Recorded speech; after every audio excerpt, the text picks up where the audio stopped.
All right, all right, all right. The first part of this series showed you how to start a listing. The last thing you want to do is click sell an item. You want to find an item similar to what you were trying to sell, one that has sold successfully in the past. Hopefully, you have sold it because you can trust your own listings more than anybody's. As long as you listen to what I teach you on how to create a listing, you can trust your own listings the most. Second, if you haven't sold one similar to one that you want to sell, then find someone else's listing that has sold for a good amount of money, one that is good within the price range that they're going for. Given your condition, find one like yours as close as possible and do a sell similar. What it will do is bring in the title and all of the item specifics, and also the category that it's sold in. I am selling this tissue box basket with a wooden handle from Longaberger. Stop the tape, stop the tape, stop the tape! The first part of this series is an introduction. Number 1, how to list on eBay the ultra advanced way, number 1. And I will link to that in the show notes below. And that's the one where I showed you how to create a listing from scratch the best way. You have actually 3 or 4 options. Only 2 are even reasonable. Most people don't do either of those 2. You need to. Okay, back to our show.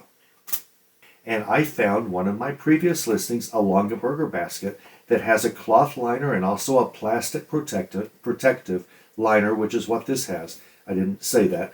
And it is a different style of basket, but that's okay. At least I've got a beginning of a category and all of my item specifics that relate to a nice Longaberger basket, my condition, my description, and I can take it from there and list very easily. I'm spending a while showing you how to list properly, but all of this will take no time. Now, the first time you list the right way, it might take you 5 or 6 or 8 minutes.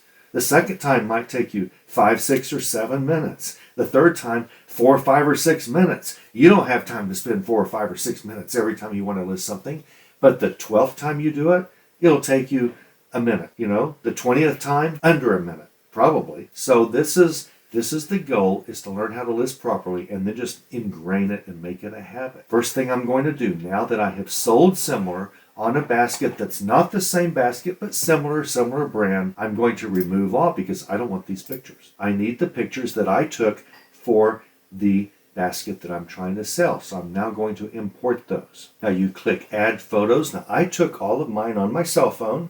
There are several ways to get all of your pictures off your cell phone to your computer.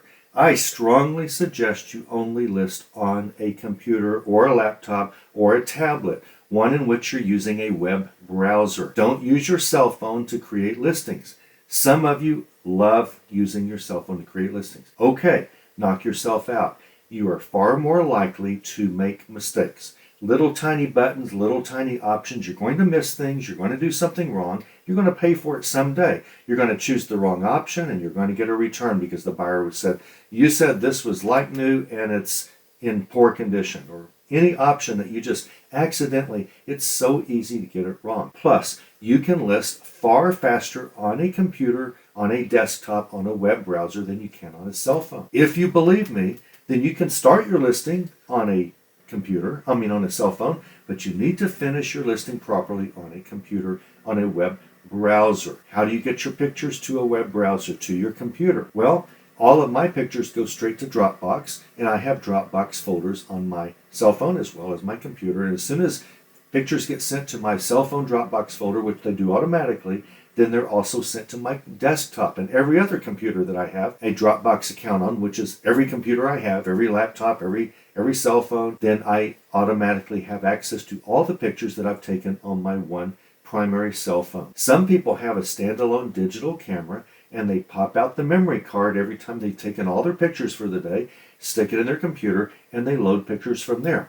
If you are listing lots of items, I'm talking 50, 75, 100 items a day, that actually can be faster than waiting on Dropbox or AirPlay or something like that to update. But in general, if you're listing 20, 30, 40 items a day, in general, Dropbox or something like that will be just fine.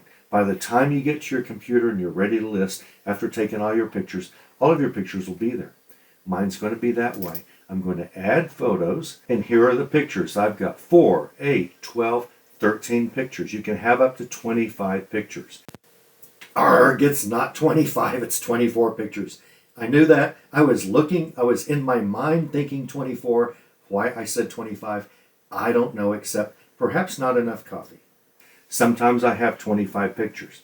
I never have 1 or 2 or 3. I always have as many as I can have without going over too many, without having more than I need.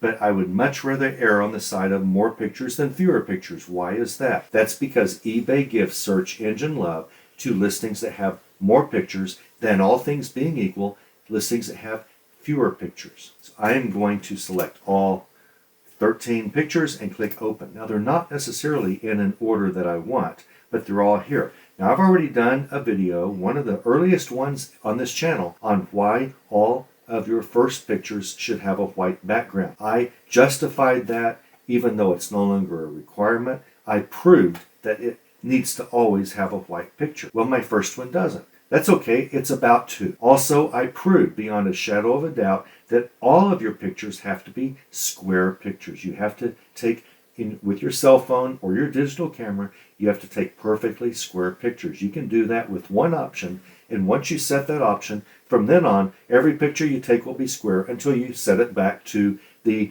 more wider landscape type of picture if you're taking a picture of, a landscape scene or something. So these are all the pictures I happened to take for my Longaberger tissue basket. Now, I almost always take all of my pictures, I've said this before, I've shown you a lot of picture tips already, and this is a young channel. On my primary picture, I try to kind of take it an angle somehow. I want it to have a 3D feel, because every other seller of anything like this is going to be straight on. I don't even have a straight on picture here, but it'd be like this picture down here without the ruler. It'd just be a straight on square picture. That's the way most eBay sellers will default to taking a picture. Not me. I want like a 3D effect so that if someone were to type in green, floral, tissue box, and however tall it is, Longaberger, and they see 9 sellers selling 9 of these exact ones that I'm selling, all of them are going to look square, square, square. Mine's going to stand out and look more 3D, more in your face. Plus, mine's going to be square, so they will be able to see every aspect, unlike some of the sellers that you won't be able to see every aspect. I've proved that. And mine's going to have a white background because that pops more and gets more click-throughs. And so that's what we're going to do next. I always take 2 that are basically identical before I move on to other angles, and I move the first one to the very end. So I've got kind of an intro picture that I want to capture as the hero picture. This is going to always appear in the search engine result, your first item. My last item is just going to be a duplicate of that. I'm not going to white background yet, but I always want a white background this. When I talked about white backgrounds, I said, generally you can just use eBay's picture tool. So you click it and here's the white background. This is going to be expanded so that you can add things like a brick wall and all sorts of backgrounds. I don't know why eBay's offering that on the first picture, because you want a white background, as I proved before. So I'm going to click this and let's see how it does. eBay is 80% accurate. It did a pretty good job. If you have an item that eBay's white background, its background remover doesn't do a good job on, it'll have holes and weird lines and stuff. You're going to have to use a tool like PhotoRoom, an app like PhotoRoom, to do it instead. 80% of your listings will work fine to use the background removal tool. Notice my picture is square? Of course it is. Now I always adjust the contrast a little bit. So I'm going to click brightness and contrast control. I like to turn up the contrast almost always to about 14 or 15. It just makes the colors more bold. I might increase the brightness just a bit, but there's no need to on this picture. But once in a while, you will see, let me try to get it back to 0. Once in a while, you may have a light that's not perfectly centered as you thought it was, and you might see a little darkness in your picture. In that case, you might want to turn up the brightness. You never want to turn up the contrast too much because you'll wash out your picture, your colors. And like I say, 12, 13, 14. And you never want to turn up your brightness too much, even if it's kind of dark to begin with, or you'll wash it out as well. Let me put the brightness back to 0 or 2 or -2, that's fine. And click Save, and it's a good first picture. I might want to Don't overdo the following either. I might want to add to the sharpness. I may want to increase the sharpness just a bit and click Save. Now, all of this has taken a couple of minutes to explain to you. This takes me 2 seconds to do, and it will you too. Get rid of the background and maybe adjust the brightness, maybe adjust the contrast. That's it. Done. Now go to the next picture. Instead of clicking done, I could have clicked the arrow, this arrow to go to the next picture. Okay, this is okay. I'm going to contrast it a little bit, and that's fine. Next one, I'm using the right arrow. I can use the right arrow key, or I can click this arrow. I may want to contrast this some. Notice this Longaberger basket has a plastic liner. We call that a protector in Longaberger talk. And it has a cloth liner. So there's a plastic protector and a cloth liner. Some Longaberger baskets have only one or the other. They don't always have both. A little close-up of the liner so they can see how pretty it is. Close-up of the basket. I think the basket, by default, these baskets for some reason photograph, at least in my setup, a little bit too light of color. The actual brown is a little bit more golden than they come out here. So it's just a matter of principle. When I do a basket, I generally like to pump up the contrast a little bit. It just makes the colors, makes the brown more golden brown. So click Save, go to the next one. On the bottom of every basket is the initials of the weaver and some information including the date that it was made. I might want to remember 1996 because that's going to be part of my title, and maybe item specifics. All of that's fine. I'm going to click Done. Well, should have clicked the right arrow. I like to put in at least one ruler in my item. It just gives me one more excuse for a picture, so I'm showing that this is about 6.75 inches wide. That's fine. I don't really need to do anything to this picture. I'll go ahead and just increase the contrast a little bit. Here's the back, the underside of the tissue lid. There's a lid, a wooden lid. That's where the tissues pop out of. This is the underside showing it's a Longaberger lid, official Longaberger lid. Click Done. Nothing really needs to be done there. I then show the lid with the ruler. It's about 6 inches wide. That's fine. This could be a little bit more zoomed in. I have a lot of extra space on these sides. I don't really love that. I like my picture to consume as much of the square space as possible without being too in your face. So I'm going to click Crop. Now, you do not just crop on your own like that. You don't just kind of guess and go, okay, well, I'll do that, and okay, I'll do that. How about that? No, that's bad. You no longer have a square picture. You were sloppy with your crop. Don't have a slop crop. So I'm going to cancel that, and what you do always, for all eBay pictures, they must remain square. If you want to crop, that's fine. You click the crop. You then hold your Shift key, and then as you hold your Shift key, you drag one of the four corners, one of the four cropping corners. These are called handles. You grab one of the four handles. It can be any of them. It can be that one. It can be two. It can be any of them. And you crop that way. I have not let up on the Shift key yet. I really want to crop this into a nice square. I want it to remain square. That's why my finger always stays on Shift. eBay will keep it a square as long as you keep it on Shift. When I have a crop, when I'm done cropping into the square that I think is a good size, I let up on the Shift key and I click Save. I'll take a look at it. That's a lot better, zoomed in, close up, nice image. I might want to change the contrast just a little bit to 12 or so. Click Save and go to the next one. I like to show it, as many pictures as I can without it looking as if I took so many pictures. I'm only trying to take a lot of pictures. So I take a picture of the height. Now in this case, it looks off, but it's not. It looks like it's about 6.5 inches tall, and this basket really is. But keep in mind, there's no lid, and the lid is another 1/2 inch at least.